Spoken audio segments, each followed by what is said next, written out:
ग्रंथराज श्रीमद् भागवतम प्रथम स्कंद अध्याय 3 समस्त अवतारों के उत्स कृष्ण श्लोक संख्या 36।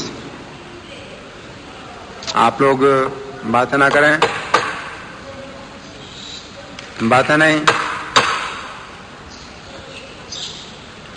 सह बोले वा इदं विश्वम अमोघलीलः सृजति अवति अत्ति न सज्जति अस्मिन् भूतेषु च अंतर्हितः आत्मतंत्रः षड्वर्गिकं जिघ्रति षड्गुणेशः स वा इदं विश्वममोघलीलः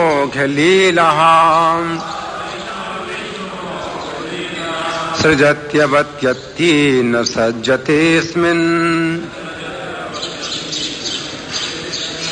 भूतेषु चान्तर्हित आत्मतन्त्रः षड्वर्गिकं जिघ्रति षड्गुणेशः स वा इदं विश्वममोघलीलः सृजत्यवत्यत्ति न सज्जतेऽस्मिन् भूतेषु चान्तर्हित आत्मतन्त्रः षड्वर्गिकं जिघ्रति षड्गुणेशः स वा इदं विश्वममोघलीलः सृजत्यवत्यत्ति न सज्जतेऽस्मिन् भूतेषु चान्तर्हित आत्मतन्त्रः षड्वर्गिकं जिघ्रति षड्गुणेशः। बोलिए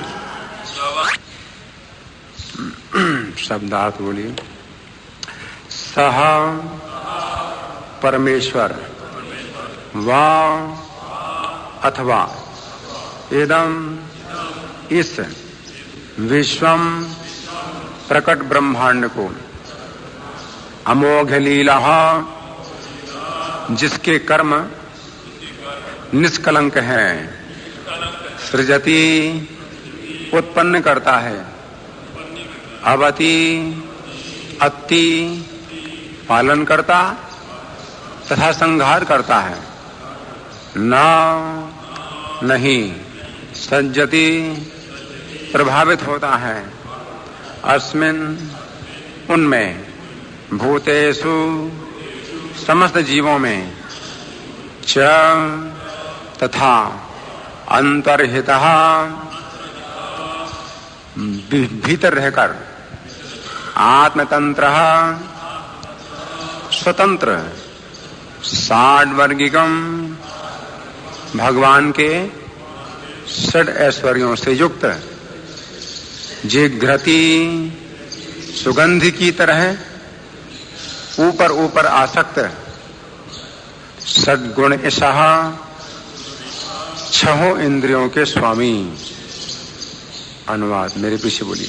जिनके कर्म सदैव निष्कलंक होते हैं वे भगवान छह इंद्रियों के स्वामी हैं और छहों ऐश्वर्यों से सर्वशक्तिमान हैं। वे दृश्य ब्रह्मांडों की सृष्टि करते हैं, उनका पालन करते हैं और रंच मात्र भी प्रभावित हुए बिना उनका संहार करते हैं। वे समस्त जीवों के भीतर विद्यमान रहते हैं और सदैव स्वतंत्र हैं। तात्पर्य प्रभुपाद जी के द्वारा श्रील प्रभुपाद की। भगवान तथा जीवों के बीच का मुख्य अंतर इतना ही है कि भगवान सृष्टा है और जीव सृष्ट है। प्रभुपाद जी के तात्पर्य का ये पहला वाक्य है, इस पर विचार करेंगे। प्रभुपाद जी कह रहे हैं तात्पर्य में भगवान और जीवों के बीच में अंतर, क्योंकि श्लोक में कुछ कहा गया है, पिछले श्लोक से इस श्लोक का संबंध है। पिछले श्लोक में सूत गोस्वामी कह रहे हैं एवं जन्मानि कर्माणि ह्य कर्तु हृदय सजा। भगवान के बहुत से जन्म और कर्म हैं, है कि नहीं? वर्णयन्ति स्म कवियो, और जो कवि हैं, कवि का मतलब विद्वान है या बुद्धिमान है, वे वर्णन करते हैं, है ना? तो जो बुद्धिमान लोग हैं वो भगवान के जन्म और कर्मों का वर्णन करते हैं। भगवान के जन्म और कर्म बहुत है, असंख्य है। तो प्रश्न उठता है कि भगवान के जन्म कर्मों का वर्णन करते हैं और जीव के भी तो जन्म और कर्म है। प्रत्येक जीव के असंख्य जन्म है और असंख्य कर्म है, तो अंतर क्या है? भगवान के जन्म कर्मों में और जीव के जन्म कर्मों में अंतर क्या है? अगर ऐसे देखा जाए तो कोई अंतर नहीं, भगवान भी जन्म लेते हैं और जीव भी जन्म लेते हैं, तो अंतर क्या है? यद्यपि पिछले श्लोक में बताया था क्या, अकर्तु अजनस्य, कि वे अकर्ता है और अजन्मा है, तो भी वे जन्म लेते हैं और कर्म करते हैं। पिछले श्लोक में भी भगवान की एक विलक्षणता है, भगवान विलक्षण है, ये जन्म लेते हैं जबकि वे अजन्मा है, वे कर्म करते हैं जबकि वे अकर्मा है, अकर्ता है ना? लेकिन इस श्लोक में कुछ और भी भगवान की विशेषता बतलाई गई है जो जीव में नहीं है। तो प्रभुपाद जी क्या बता रहे हैं कि भगवान सृष्टा है और जीव सृष्ट है। भगवान की जो विशेषता है वो क्या है? इस श्लोक में कहा है सृजति, वे सृजन करते हैं, वे संपूर्ण सृष्टि को बनाने वाले हैं भगवान, है कि नहीं? और जितने जीव हैं वो सब क्या है? भगवान की सृष्टि में ही बनते हैं। प्रत्येक जीव को शरीर प्राप्त होता है, भगवान के द्वारा ही शरीर प्राप्त होता है। तो ये विशेषता है, भगवान और जीव में ये अंतर है। जैसे गीता में भगवान कहते हैं मयाध्यक्षेण प्रकृति सूयते सचराचरम, मेरी अध्यक्षता में ही प्रकृति चर अचर शरीरों की रचना करती है। चर शरीरों में मनुष्य भी हैं, पशु भी हैं, पक्षी भी हैं, जलचर हैं, तो चर और इनके शरीर की रचना भी भगवान की अध्यक्षता में होती है।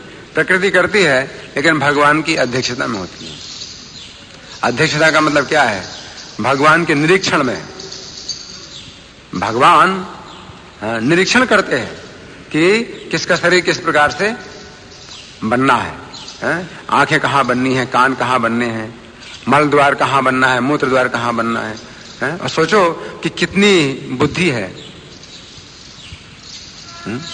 जितने भी शरीर बने हैं पशुओं के, पक्षियों के, मनुष्यों के, है ना, दिमाग कहाँ बनना है, आंखें कहाँ बननी है, और ये जो तंत्र है, आंतों का जो तंत्र है वो कैसे भोजन को पचाता है, इसके पीछे कितना दिमाग है? भगवान का दिमाग है। जीव को तो पता ही नहीं चलता है, उसका शरीर बनता है तो जीव को तो पता ही नहीं चलता है, लेकिन प्रकृति बनाती है, लेकिन भगवान के दिमाग से बनाती है, अध्यक्षता से, है कि नहीं? तो ये अंतर है जीव में और भगवान में। किसी भी जीव को कोई भी शरीर प्राप्त होता है उसे कुछ पता नहीं चलता है कि उसको शरीर कैसे प्राप्त हुआ, और शरीर कैसे बना, और कैसे बढ़ता है, कैसे क्षीण होता है, और कैसे शरीर छूटता है, जीव को पता नहीं चलता। जीव बिल्कुल विवश है। तो भगवान की ये विशेषता है, जीव में वो विशेषता नहीं है। नहीं तो बहुत से मूर्ख लोग कहते हैं भाई भगवान में जीव में क्या अंतर, हम भी अवतार हैं। जैसे भगवान ने जन्म लिया, कृष्ण ने जन्म लिया, हमने भी जन्म लिया, तो जितने लोग हैं सब अवतार हैं, है कि नहीं? लेकिन नहीं है, जो जीव है ये अवतार नहीं है, ये तो पतन है। जीव जब आता है आध्यात्मिक जगत से इस भौतिक जगत में, तो इसको क्या कहते हैं? पतन। ये पतित जीव है। और जब भगवान आते हैं आध्यात्मिक जगत से इस भौतिक जगत में, तो क्या कहा जाता है? अवतार। भगवान आते हैं तो उतर के आते हैं, और जीव जब आता है तो गिर के आता है, और जब गिरता है तो उसकी बड़ी बुरी हालत होती है कि नहीं? जैसे मकान से नीचे कोई बच्चा गिर जाए, है ना, तो उसकी बड़ी बुरी हालत होगी। और पिता है वो उतर के आता है जी। तो उतर के आते हैं तो भगवान अवतार कहलाते हैं। और जीव जब आता है तो उसको फॉल डाउन, अंग्रेजी में बोलते हैं फॉल डाउन, पतन। हम लोग फॉलन सोल्स, हम लोग पतित आत्माएं, है कि नहीं? तो हमारे जन्मों की भगवान के जन्मों से कोई तुलना नहीं है। तो पहला जो अंतर है जीव में और भगवान के बीच में, प्रभुपाद जी बताते हैं क्या है? भगवान सृष्टा है और जीव सृष्ट है। हालांकि जीव भी बनता नहीं है, लेकिन जीव का शरीर तो बनता है ना? इस तरह से ये अंतर है। फिर प्रभुपाद लिखते हैं यहां पर उन्हें अमोघ लीला कहा गया है। श्लोक में देखिए, है अमोघ लीला। अमोघ लीला का मतलब क्या है? जिसकी लीला अमोघ है। अमोघ का मतलब क्या है? जो व्यर्थ ना हो। मोघ माने होता व्यर्थ है। जैसे गीता में भगवान कहते हैं मोघाता मोघ कर्माणो मोघ ज्ञानाम चेतसा। जो कृष्ण को मनुष्य समझते हैं और परमेश्वर नहीं समझते हैं, तो उनके मोघ आस्था, उनकी आस्थाएं व्यर्थ हैं। मोघ कर्माणो, उनके कर्म व्यर्थ हैं। और मोघ ज्ञाना, और ज्ञान भी उनका व्यर्थ है ना? तो मोघ का मतलब व्यर्थ है। वे जितने कर्म करते हैं सब बेकार हो जाता है, कोई फल नहीं मिलता है। उनका जितना ज्ञान है वो सब बेकार हो जाता है, निष्फल, है ना? तो अमोघ का मतलब क्या हुआ? अमोघ का मतलब सफल। अमोघ लीला का मतलब क्या हुआ? जिनकी लीलाएं हमेशा सफल होती हैं। तो भगवान को अमोघ लीला कहा गया है। अमोघ लीला है, जिससे सूचित होता है कि उनकी सृष्टि में कुछ भी सोचनीय नहीं है। तो यहां पर लीला का मतलब प्रभुपाद जी ले रहे हैं क्या? इस सृष्टि का निर्माण। भगवान के द्वारा जो सृष्टि बनती है तो ये भी भगवान की एक लीला है ना? और ये जो सृष्टि बनती है इसके पीछे कुछ कारण है, मतलब व्यर्थ में नहीं है। अमोघ लीला वो जो है एक सफल कारण है जो भगवान ये सृष्टि बनाते हैं। तो प्रभुपाद क्या लिखते हैं? उनकी सृष्टि में कुछ भी सोचनीय नहीं है। मतलब ऐसा नहीं है कि कोई काम कर लिया फिर बाद में आप शोक करते हैं। कई बार आप कुछ काम करते हैं, उसके बाद फिर आपको शोक होता है, पश्चाताप होता है कि मैंने क्यों किया, मैंने तो गलत काम किया। तो भगवान के कार्यों में ऐसा कुछ नहीं है कि कोई भी काम भगवान के द्वारा ऐसा होता हो जिसमें आगे चल करके कुछ पता चले कि नहीं ये तो गलती थी। ऐसा नहीं है। भगवान के जितने भी कार्य हैं सब पूर्ण होते हैं, पूर्ण सफल होते हैं। भगवान का ज्ञान भी पूर्ण है कि नहीं? तो ये सृष्टि का जो कार्य है भगवान की, ये भी अपने आप में बहुत बड़ी भगवान की योजना है। ऐसे नहीं कि अपने आप हो गई सृष्टि, या भगवान ने कर दी, शायद बेहोशी में कर दी होगी, कुछ होश नहीं था, और बाद में सोचा होगा कि अरे ये कैसे सृष्टि हो गई, ये क्यों सृष्टि बन गई। नहीं, भगवान जितने भी कार्य करते हैं उन सब के पीछे एक पूर्ण उद्देश्य होता है, एक सफल उद्देश्य होता है ना? तो प्रभुपाद जी ये समझा रहे हैं अमोघ लीला का मतलब क्या है। आप लोग ध्यान से सुनिए। प्रभुपाद लिखते हैं जो लोग उनकी सृष्टि में गड़बड़ी उत्पन्न करते हैं वे स्वयं व्यग्र रहते हैं। उनकी सृष्टि में, जो लोग उनकी सृष्टि में, किसकी सृष्टि में? भगवान की सृष्टि में। भगवान की सृष्टि मतलब आध्यात्मिक जगत में। भगवान की अपनी सृष्टि है, यानी वो आध्यात्मिक जगत है। तो जो लोग आध्यात्मिक जगत में कुछ गड़बड़ी उत्पन्न करते हैं, कुछ डिस्टरबेंस करते हैं, तो उनको कहां भेज दिया जाता है? इस भौतिक जगत में। हम सब जीव जो है इस भौतिक जगत में आए हैं, क्यों आए हैं? कुछ डिस्टरबेंस किया होगा भगवान के सामने, तो यहां आए हैं। और यहां पर अब हम डिस्टर्ब हो रहे हैं, है ना। तो प्रभुपाद लिख रहे हैं अमोघ लीला का मतलब यह है, भगवान का जो कार्य है वो बिल्कुल अमोघ है। जो लोग उनके धाम में कुछ गड़बड़ी पैदा करते हैं तो उनको इस देवी धाम में भेज दिया जाता है, इस माया जगत में भेज दिया जाता है। तो वहां अशांति पैदा करने की कोशिश की तो यहां पर वो जीव अशांति पा रहे हैं। तो भगवान का जो है ये कार्य इस प्रकार से अमोघ है। वे समस्त भौतिक संतापों से परे हैं क्योंकि वे 6 ऐश्वर्यों धन, शक्ति, यश, सौंदर्य, ज्ञान तथा त्याग से संपन्न हैं। अब यहां पर प्रभुपाद क्या लिख रहे हैं? भगवान 6 ऐश्वर्यों से युक्त हैं।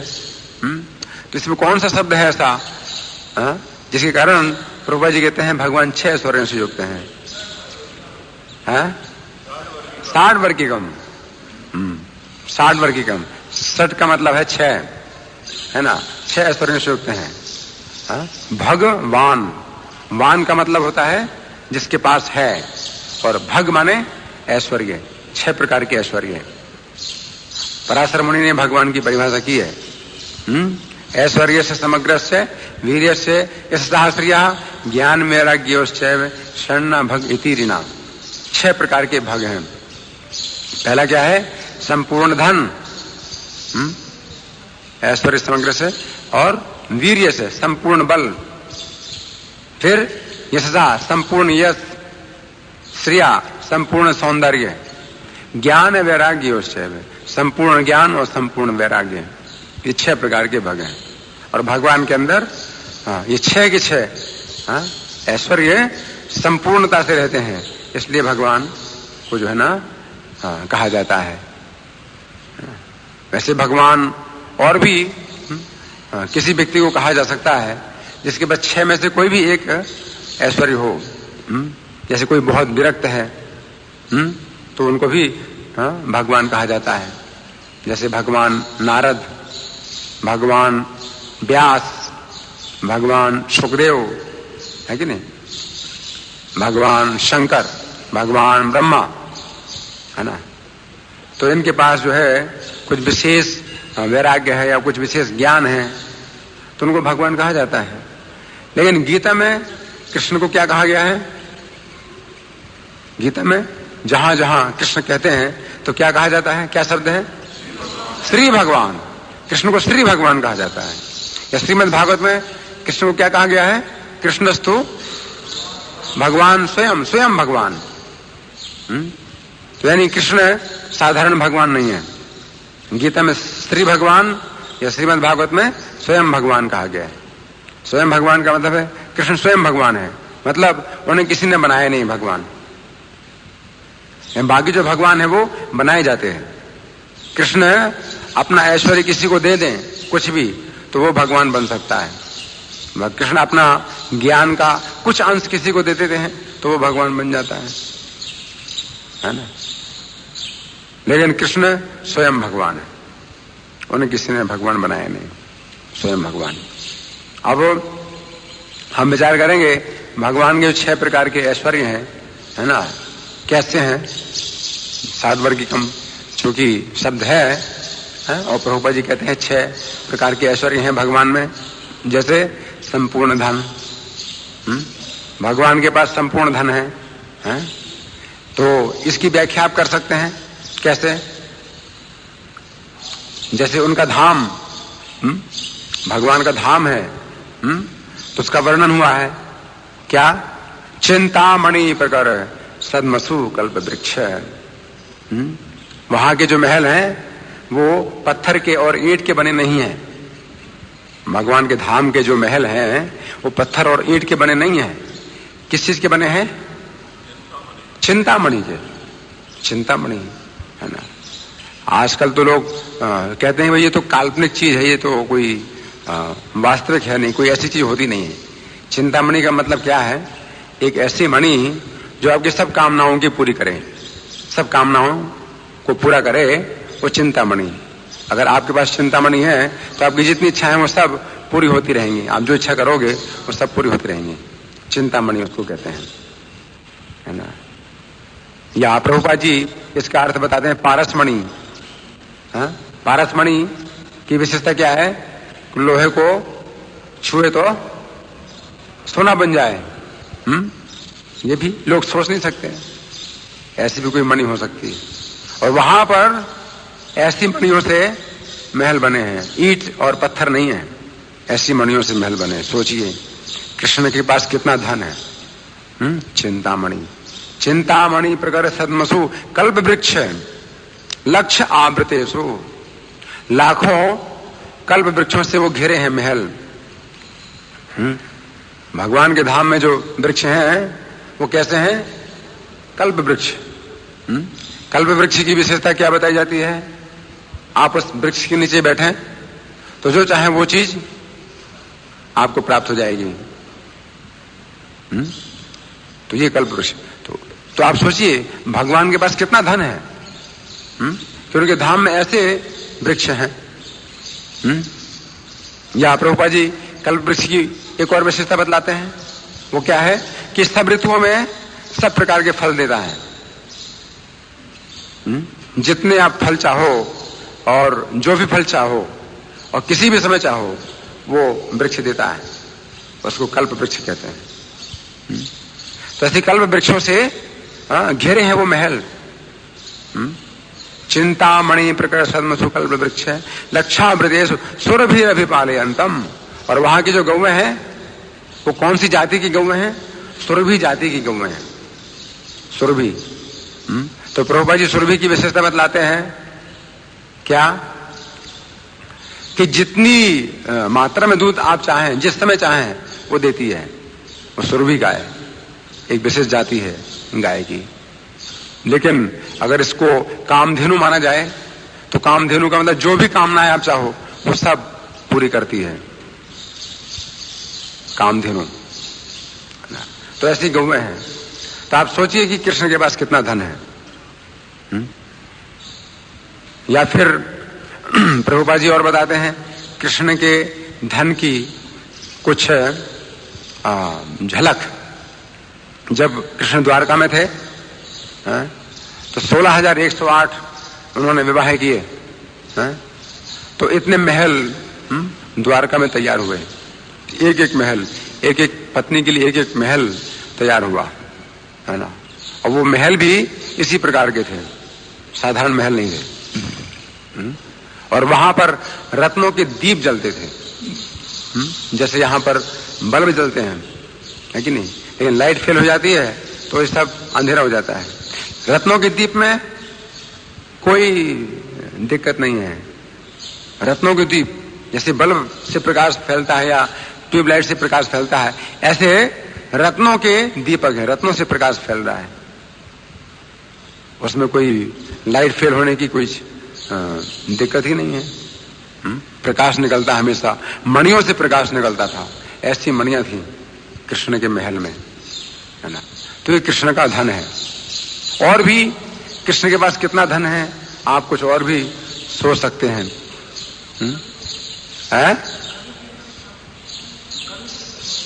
गर्ग संहिता में लिखा है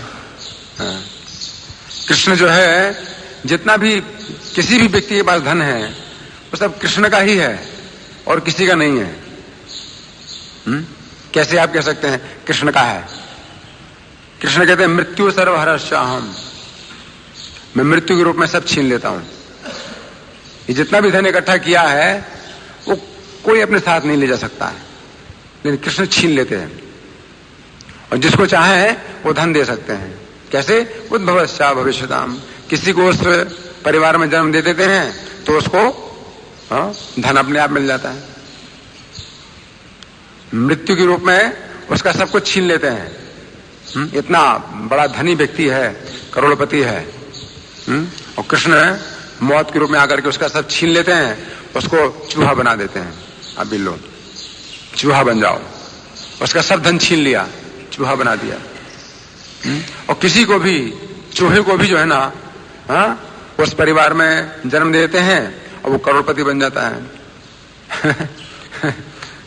तो कृष्ण जो है ना, मतलब कृष्ण ही वास्तव में धनी है। असली जो धनी व्यक्ति है उसी को कहा जाए, जो अपने साथ धन लेके जाए और धन लेके आए। कृष्ण वास्तव में धनी व्यक्ति है। जब वो जन्म लेते हैं तो सब कुछ अपने साथ लेके आते हैं, सब कुछ लेके आते हैं, कौस्तुभ मणि उनके गले में है, और सब संपूर्ण श्रृंगार उनका जो ना साथ में है जब कृष्ण आते हैं। तो वो धनी व्यक्ति है। कौन धनी व्यक्ति है जो कह सकता है कुछ धन लेके आया अपने साथ? बिल्कुल नग्न वो आता है इस संसार में, कुछ भी लेकर नहीं आता है और कुछ लेके जाता भी नहीं है। सिकंदर के बारे में कहा जाता है कि इतना धनी था वो, उसने सब लूटा था, राजाओं को लूट करके बहुत धन इकट्ठा किया था। लेकिन बाद में उसने ये कहा था कि जब मैं मरूं तो मुझको दफनाओगे तो ऐसे दफनाना, मेरे दोनों हाथ खाली ऊपर निकाल देना, मुझे ऐसे दफनाना खड़ा, जमीन के ऊपर मेरे दो हाथ बाहर निकले रहे, जिससे सबको पता चले कि इतना बड़ा धनी व्यक्ति भी खाली हाथ जा रहा है। तो कोई अपने साथ धन लेके नहीं जाता है। लेकिन कृष्ण जो है ना, भगवान के सामने काल भी ठहर नहीं सकता है, तो इसलिए भगवान ही सबसे ज्यादा बलवान है, ये समझना है कि नहीं। काल के सामने सबका बल समाप्त हो जाता है, कोई कितना भी बड़ा बली क्यों ना हो, काल के सामने उसका सब बल समाप्त हो जाता है कि नहीं। तो इस तरह से अगर देखें तो कोई बली नहीं है भगवान के अलावा, भगवान ही सबसे बली है ना।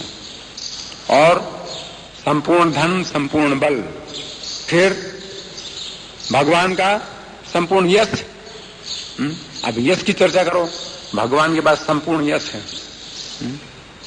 आप विचार करो भगवान के यश के बारे में, भगवान का कितना यश है।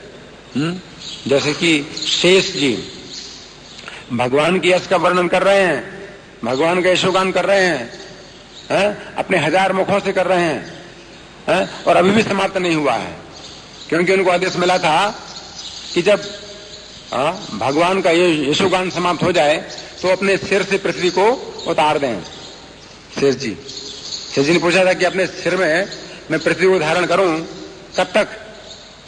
तो भगवान ने कहा कि ठीक है, मेरा गुणगान करो, और जब मेरे गुण समाप्त हो जाएं तो पृथ्वी को उतार देना, आपका काम समाप्त हो गया। तो शेष जी अंत नहीं पा रहे हैं भगवान के गुणों का, है ना। ऐसे भगवान के गुण हैं।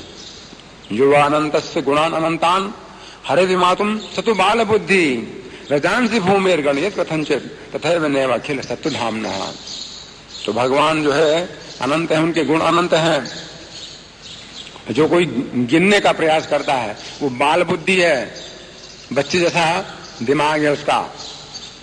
रजांसी भूमिर गणित कथंचित, पृथ्वी के जो कण हैं, धूल के कण, शायद कोई गिन ले। कोई गिन सकता है पृथ्वी में धूल के कण? लेकिन शायद कोई गिन ले, लेकिन भगवान के गुणों को कोई नहीं गिन सकता। भगवान के असंख्य गुण हैं, वो तो 64 गुण हैं। ये हम लोगों के समझने के लिए रूप गोस्वामी ने दिए हैं भगवान के। 64 गुण जो हैं, जो कृष्ण के हैं, ये तो हम लोगों के समझने के लिए हैं कि हम लोग कितना समझ पाएंगे। वो 64 गुण भी हम लोग नहीं समझ पाते हैं, लेकिन भगवान के तो अनंत गुण है कि नहीं। और भगवान का यश आप सोचो कहां कहां तक फैला हुआ है। संपूर्ण ब्रह्मांड में भगवान का यश फैला, असंख्य ब्रह्मांडों में भगवान का यश फैला हुआ है कि नहीं। जिस समय भक्ति सिद्धांत सरस्वती महाराज ने दैनिक समाचार पत्र निकाला था, वो क्या नाम था उसका? न दिया प्रकाश। दैनिक समाचार पत्र निकाला था जिसमें भगवान के गुणगान पर ही वो समाचार पत्र था। तो किसी व्यक्ति ने कहा कि दैनिक पत्र आप क्यों निकाल रहे हो, कितना लिखोगे आप इसमें भगवान का गुणगान, आप दैनिक समाचार पत्र निकाल रहे हो। तो भक्ति सिद्धांत महाराज ने क्या कहा, भक्ति सिद्धांत महाराज ने क्या कहा कि एक शहर में अगर 12-12 समाचार पत्र निकलते हैं, दैनिक समाचार पत्र निकलते हैं, तो फिर भगवान का जो धाम है वो तो इससे असंख्य गुना बड़ा है। वहां पर और भी कार्यकलाप हो रहे हैं, कितने कार्यकलाप हो रहे हैं भगवान के।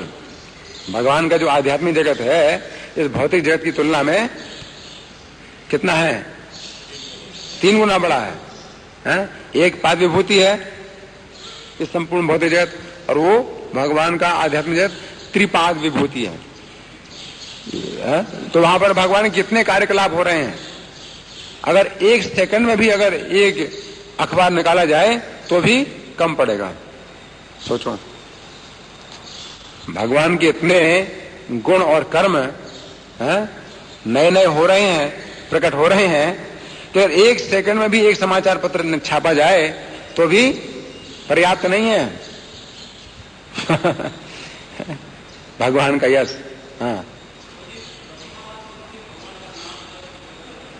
हाँ, तो भगवान का ऐसा यश है कि नहीं। शेष महेश गणेश दिनेश सुरेश हो जाहि निरंतर ध्यान, रसखान कवि ने लिखा है ना। तो सब बड़े बड़े जो देवता हैं, शंकर हैं, ब्रह्मा है। अभी संसार में कोई एक मूर्ख व्यक्ति है जो अपने को भगवान समझता है, वो अलग बात है। लेकिन भगवान वो है कि जो देवता हैं, गंधर्व हैं, ऋषि हैं, सब उनकी वंदना करते हैं। तो भगवान का ऐसा यश है, भगवान के ऐसे गुण हैं। और वास्तव में और कोई यशस्वी नहीं है, कोई व्यक्ति और यशस्वी नहीं है। क्योंकि यश अगर उनका होता भी है ना, तो वो नहीं होते, वही चले जाते हैं, फिर यश समाप्त हो जाता है। किसी का भी यश, मान लो किसी का भी नाम कभी हुआ और लोग जो ना उसकी तारीफ करने लगे, प्रशंसा करने लगे, लेकिन आगे चल करके क्या होता है, वो समाप्त हो जाता है, उसके कार्य समाप्त हो जाते हैं, उसके गुण समाप्त हो जाते हैं, कोई नहीं जानता है कि नहीं है। जो भगवान से जुड़े होते हैं उनका यश रहता है।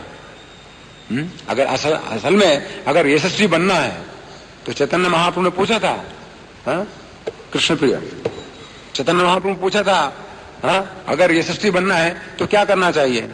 असली यशस्वी कौन है, भगवान का भक्त है। जो भगवान का गुणगान करे तो वो यशस्वी होता है ना। तो ये जो है भगवान का गुण, भगवान का यश। इसके बाद भगवान का सौंदर्य, भगवान में संपूर्ण सौंदर्य है। इसकी चर्चा करें, भगवान में संपूर्ण सौंदर्य है। कैसे, कंदर्प कोटि कमनीय विशेष शोभम। कृष्ण की जो विशेष शोभा है वो कैसी है, कोटि कंदर्प कमनीय। कमनीय का मतलब कामना जिसकी की जाए, कमनीय जैसे गमनीय जहां जाना चाहिए, कमनीय का मतलब जिसकी कामना करनी चाहिए। तो करोड़ों कंदर्प जिस शोभा की कामना करते हैं ऐसी शोभा है भगवान की। और कंदर्प क्या होता है, देवताओं में सबसे सुंदर व्यक्ति कंदर्प होता है। मनुष्यों में सबसे अधिक सुंदर व्यक्ति भी साधारण देवता के सामने भी बंदर जैसा लगेगा। देवताओं में ऐसी सुंदरता होती है। इस मनुष्यों में जो है ना, सबसे सुंदर व्यक्ति को खड़ा करो और किसी देवता के सामने खड़ा करो तो बंदर जैसा लगेगा। देवता इतने सुंदर होते हैं। और देवताओं में सबसे सुंदर कामदेव है ना। फिर सोचो कामदेव कितना सुंदर है। लेकिन ऐसे करोड़ों कामदेव भी फीके पड़ते हैं कृष्ण के सामने, है ना। तो कृष्ण की ऐसी शोभा है। तो कृष्ण में कितना सौंदर्य है। इसलिए कृष्ण को क्या कहा जाता है, मदन मोहन। कामदेव को मोहित करते हैं, है ना। तो ये कृष्ण की सुंदरता है ना। और कृष्ण की सुंदरता कैसी है, जैसे श्रीमद् भागवत में वर्णन है, गोपियां जब कृष्ण का दर्शन करती हैं, तो उनको जो है पलकें बंद होने में बड़ी बाधा पड़ती है। उनकी जब पलकें बंद होती हैं कृष्ण के दर्शन में तो बड़ी बाधा पड़ती है। और यहां तक कि उनकी हिम्मत कि ब्रह्मा जी को भी जो है ना वो गाली देते हैं, ब्रह्मा जी की भी निंदा करते हैं कि ब्रह्मा इतना मूर्ख है कि उसने पलकें क्यों बनाई। अगर कृष्ण का दर्शन कराना था तो पलकें क्यों बनाई। ये ब्रह्मा जी की मूर्खता, कितनी हिम्मत गोपियों की, क्योंकि पलकें बंद होने में उनको इतनी बाधा पड़ती है कृष्ण का दर्शन करने में कि चैतन्य महाप्रभु युगाई तम निवेशन, एक युग के बराबर लगता है पलकें बंद होना।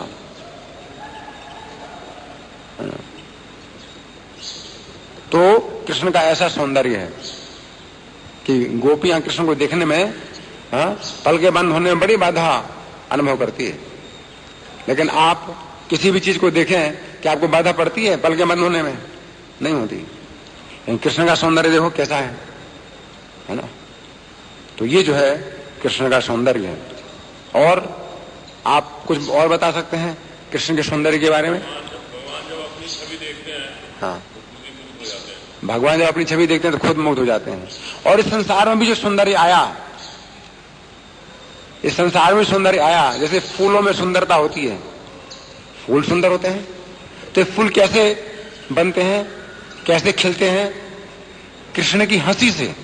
प्रभुपाद जी कहते हैं क्या कोई समझा सकता है, कोई बड़ा से बड़ा वैज्ञानिक, कि फूल कैसे खिलते हैं?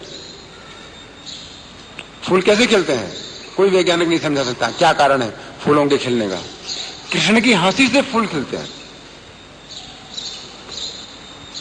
कृष्ण की मुस्कान से फूल खिलते हैं।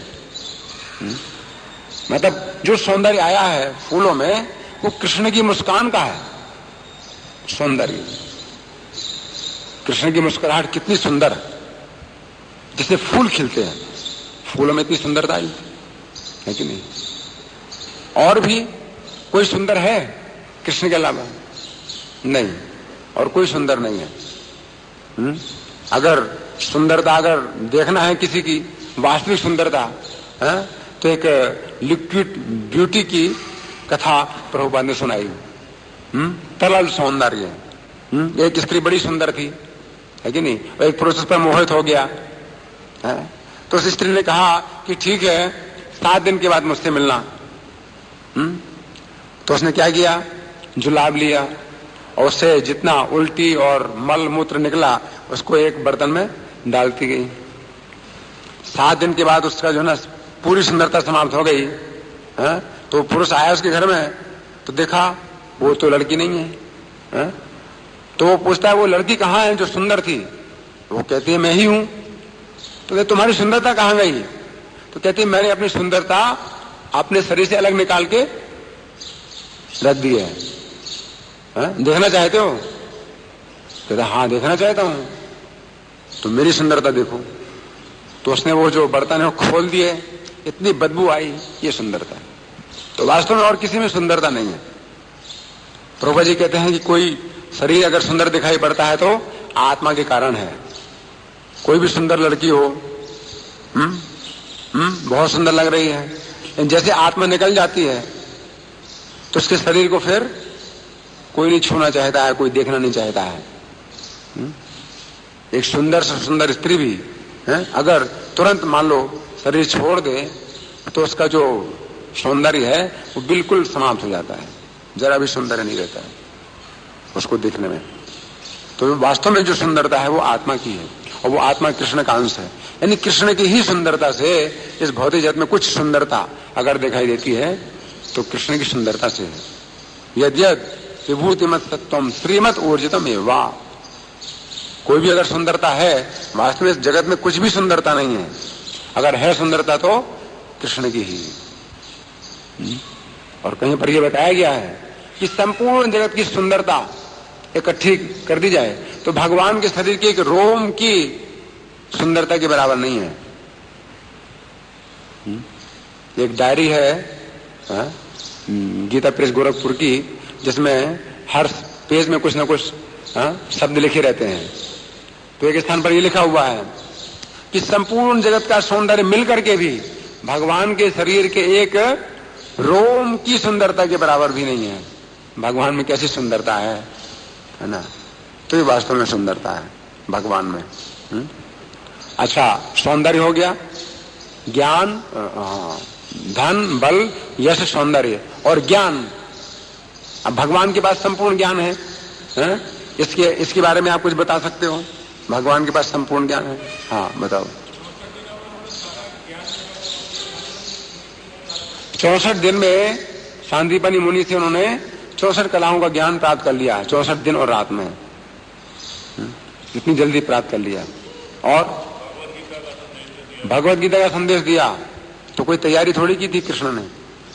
जब गीता का संदेश देना था तो कोई तैयारी थोड़ी की थी, ऐसे खड़े खड़े बता दिया, 45 मिनट में ही प्रवचन कर दिया।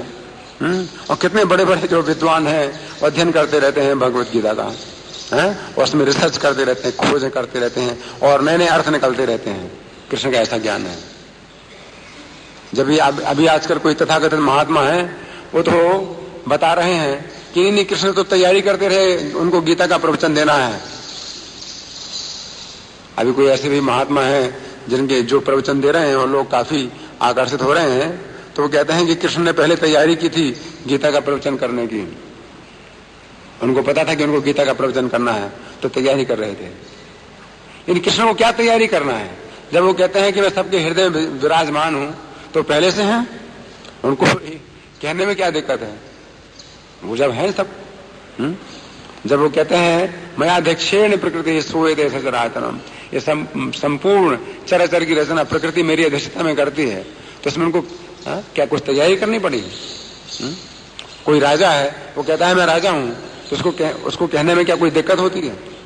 भगवान के ये जो भगवत गीता का ज्ञान है तो भगवान का तो स्वाभाविक ज्ञान है, भगवान को क्या उसमें तैयारी करने की जरूरत है? हम लोग नहीं समझ पाते हैं। हम लोग जो है ना तैयारी करते हैं, समझने की तैयारी करते हैं, सुनने की तैयारी करते हैं, सुनाने की तैयारी करते हैं। ये हम लोगों का काम है। भगवान को कोई तैयारी नहीं करनी पड़ती है ना? भगवान के पास संपूर्ण ज्ञान है और सबके हृदय में बैठे हुए हैं, है ना? और सबके हृदय की बात को जानते हैं भगवान, है ना? और भगवान के पास संपूर्ण ज्ञान है।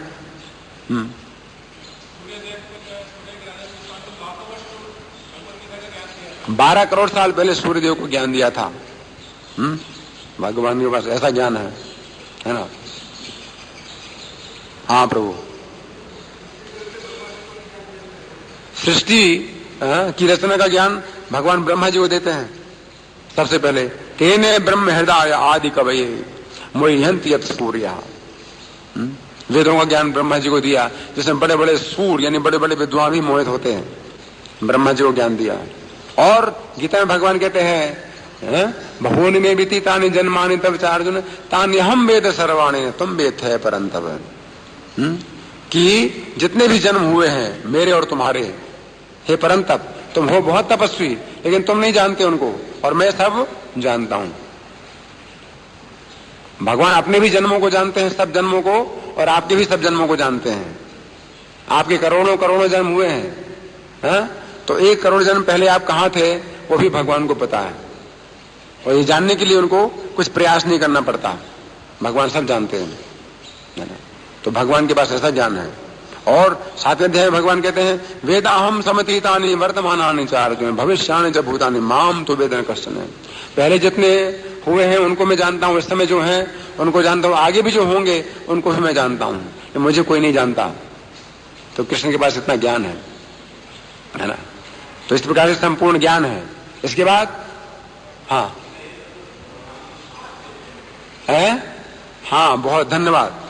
ये जो वेद है, वेद मंत्र है, ये भगवान के श्वास से उत्पन्न हुए हैं। वेद जो है ज्ञान का भंडार है। ये भगवान के बिना किसी प्रयास के श्वास से उत्पन्न हुए वेद मंत्र। सोचो क्या भगवान भगवान का क्या ऐश्वर्य है। भगवान के श्वास से उत्पन्न हुए सब वेद मंत्र। धन्यवाद। अब संपूर्ण ज्ञान, इसके बाद संपूर्ण वैराग्य है। भगवान के पास संपूर्ण वैराग्य है। इसका उदाहरण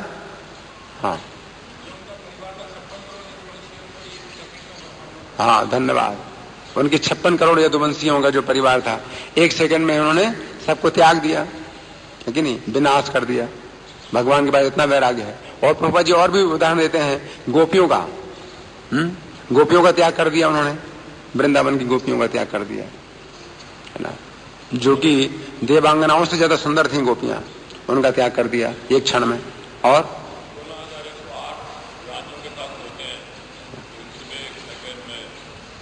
धन्यवाद, भगवान का ये त्याग गृहस्थों के लिए बहुत बड़ा आदर्श है कि वो उठते हैं मंगल आरती के लिए। भगवान 16,108 उनकी पत्नियां हैं, लेकिन जैसे ही ब्रह्म मुहूर्त में, मतलब सूर्योदय के 2 घंटे पहले भगवान निद्रा त्याग देते हैं।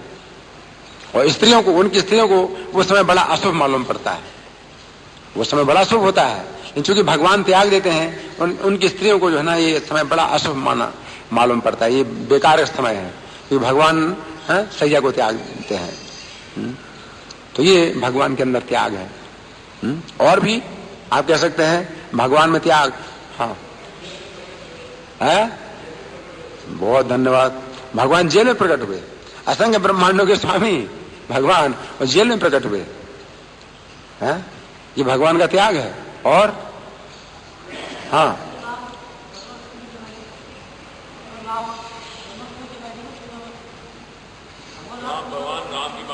हाँ हाँ हाँ हाँ, भगवान राम ने वनवास स्वीकार किया, जंगल में रहना स्वीकार किया, ये भगवान का त्याग है कि नहीं। और कोई? हाँ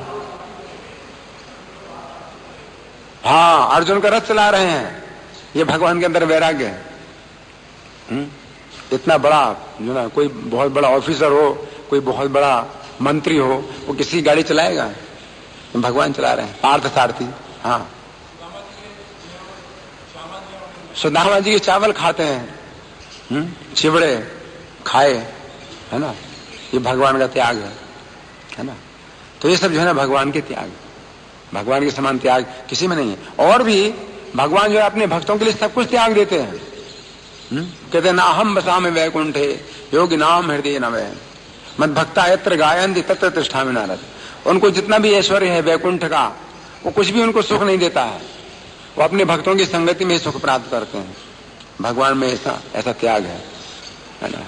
अपने भक्तों को अपना संपूर्ण ऐश्वर्य दे देते हैं, सब कुछ दे देते हैं, भगवान में ऐसा त्याग है। तो ये भगवान के ये गुण है। आगे प्रभुपाद लिखते हैं, क्योंकि वे 6 ऐश्वर्यों धन, शक्ति, यश, सौंदर्य, ज्ञान तथा त्याग से संपन्न है, इस प्रकार वे इंद्रियों के स्वामी हैं। उनके द्वारा इन दृश्य जगतों की सृष्टि उन जीवों के उद्धार के लिए होती है जो 3 प्रकार के क्लेशों से ग्रस्त हैं। वे उनका पालन करते हैं और समय आने पर किसी प्रकार से प्रभावित हुए बिना उनका संहार कर देते हैं। इसमें शब्द है सृजति, अवति, अत्ति। सृजति का मतलब रचना करते हैं सृष्टि की, अवति का मतलब पालन करते हैं, और अत्ति का मतलब संहार कर देते हैं। और किसी प्रकार से प्रभावित हुए बिना संहार करते हैं। इसमें क्या है? वो शब्द जिससे प्रभुपाद लिखते हैं कि वो प्रभावित नहीं होते हैं। इस श्लोक में कौन सा शब्द है ऐसा? भगवान प्रभावित नहीं होते या आसक्त नहीं होते, है ना सज्जते, ना सज्जते, वो इसमें आसक्त नहीं होते हैं, है ना। ये सृष्टि बनाते हैं, पालन करते हैं और संहार करते हैं, इसमें वो आसक्त नहीं होते हैं भगवान। जैसे गीता में भी भगवान कहते हैं, चमाम तानि कर्माणि निबध्नन्ति धनंजय। वे जो कर्म है वो मुझे नहीं मानते हैं। उदासीन वदासीनम असक्तम तेषु कर्मसु। मैं उदासीन हूँ, उन कर्मों में बिल्कुल अनासक्त हूँ। और तीसरे अध्याय में भगवान कहते हैं, प्रकृतिर गुण सम्मूढ़ा सज्जनते गुण कर्मसु। प्रकृति गुणों से मोहित होने के कारण जो मूर्ख हैं वो गुण और कर्मों में आसक्त होते हैं। सज्जनते गुण कर्मसु, है ना। और तत्ववित्तु महाबाहो गुण कर्म विभागियो गुणा गुणेषु वर्तन इति मत्वा न सज्जते। जो तत्वज्ञानी है वो आसक्त नहीं होते हैं इन सब कर्मों में। तो भगवान जो है भगवत गीता की ऐसी विधि बतलाते हैं जिससे कोई व्यक्ति जो है आसक्त ना हो, प्रभावित ना हो इस भौतिक जगत से। तो भगवान जो है प्रभावित नहीं होते हैं। आगे प्रभुपाद लिखते हैं, वे इस भौतिक सृष्टि से बाह्य रूप से उसी तरह संबंधित है, जिस प्रकार किसी सुगंध युक्त पदार्थ से संबंधित हुए बिना कोई सुगंधि का सेवन करता है। हाँ, जब आप सूंघते हैं किसी फूल की सुगंध को, आप जब लेते हैं तो फूल को आप जो है पास में रखते हैं, अपनी नाक के पास में रखते हैं, है ना। लेकिन फूल अगर गीला भी है तो भी आप गीले नहीं होते हैं, आप सूंघ लेते हैं, है ना। तो उसी प्रकार से भगवान जो है भौतिक जगत में जो है उसी प्रकार से कार्य करते हैं, जैसे कोई व्यक्ति फूल को सूंघता है ना। फूल गीला है लेकिन तो भी आपकी नाक गीली नहीं होती है और आप उसको सूंघ लेते हैं पास से, है कि नहीं। तो उसी प्रकार से भगवान इस भौतिक जगत में प्रभावित नहीं होते हैं। तो इसमें वो शब्द है, वो कौन सा शब्द है जिसमें कि बताया गया है कि भगवान आसक्त नहीं होते। जैसे सूंघने से कोई व्यक्ति छूता नहीं किसी चीज को, सूंघ करके ही वो सुगंध, जिग्रति। तो भगवान जो है उसी प्रकार इस जगत में जो है सृष्टि पालन और संहार का कार्य करते हैं। जैसे कोई व्यक्ति फूल को सूंघ रहा है लेकिन आसक्त नहीं होता है। अतएव ईश्वरी तत्व समस्त प्रयासों के बावजूद भगवान के पास तक नहीं पहुंच पाते। तो भगवान के पास कोई नहीं पहुंच पाता है, भगवान इस जगत से बिल्कुल अलग रहते हैं। इसलिए कोई व्यक्ति भगवान के पास नहीं पहुंच सकता है बिना भक्ति के। तो इसमें कुछ भगवान की विशेषताएं बतलाई गई हैं जो जीव में नहीं है ना। एक शब्द है आत्मतंत्रा। आप देख रहे हैं आत्मतंत्रा, भगवान आत्मतंत्र हैं।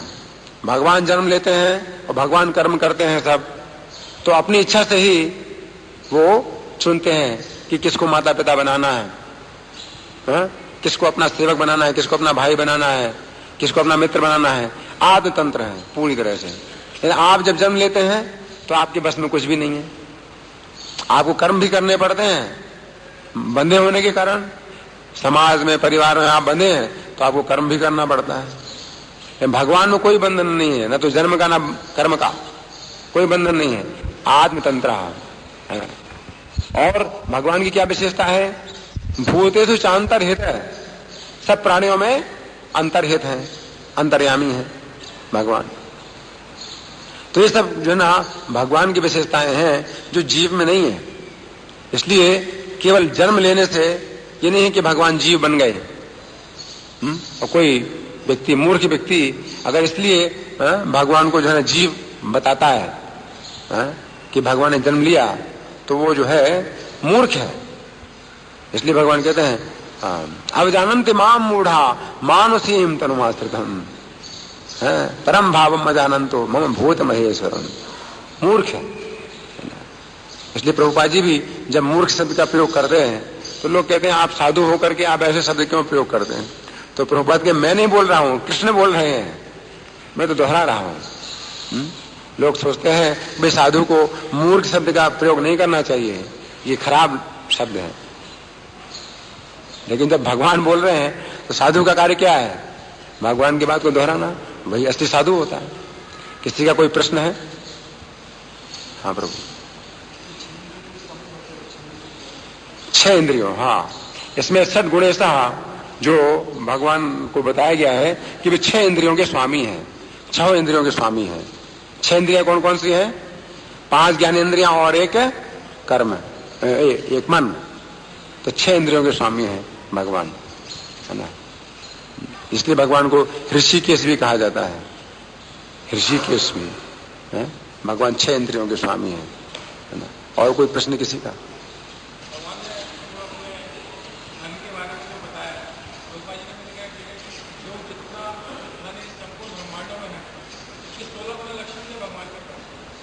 उससे 16 गुना, हाँ, संपत्ति। लक्ष्मी सहस्त्र सत संभ्रम से विमानम। 7 सहस्त्र लक्ष्मी संभ्रम पूर्वक सेवा करते हैं भगवान की। भगवान कितने धनी है? कोई व्यक्ति जो है ना धनी होता है, लक्ष्मी की एक कृपा दृष्टि से, एक क्षण के लिए लक्ष्मी की कृपा दृष्टि होती है तो वो बड़ा धनी हो जाता है। लेकिन भगवान के पास 7 सहस्त्र लक्ष्मियां, करोड़ों करोड़ों लक्ष्मियां उनकी सेवा करती हैं संभ्रम पूर्वक, यानी भयभीतों की सेवा करती हैं कि भगवान कहीं उनको सेवा से निकाल ना दें। लक्ष्मियां ऐसी सेवा करती हैं, ये भगवान का धन है आपको। हाँ,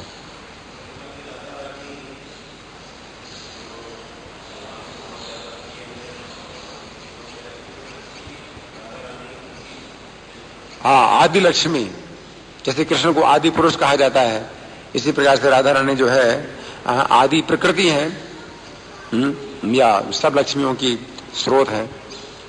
तो राधा रानी जो है ना कृष्ण की अर्धांगिनी है। तो ये जो ना कृष्ण का धन है। आपका कुछ प्रश्न है?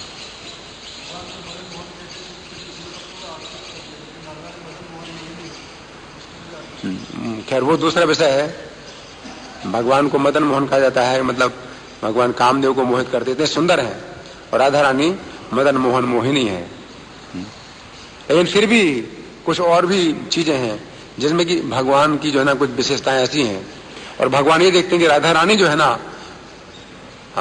मुझे देख करके जो आनंद लेती हैं वो मैं नहीं आनंद ले पाता हूं राधा रानी को देख करके। तो मुझ में क्या ऐसी विशेषता है, वो देखने के लिए भगवान राधा भाव स्वीकार करते हैं। राधा रानी कृष्ण का दर्शन करके जो आनंद लेती हैं वो आनंद ज्यादा है जो कृष्ण राधा रानी का दर्शन करके लेते हैं। तो राधा रानी जो आनंद लेती हैं वो कृष्ण जानना चाहते हैं वो कैसा आनंद है, मुझ में ऐसा क्या चीज है जो कि राधा रानी ज्यादा प्राप्त करती हैं मेरे से, इसलिए वो राधा भाव को स्वीकार करते हैं। और कोई प्रश्न किसी का? हाँ,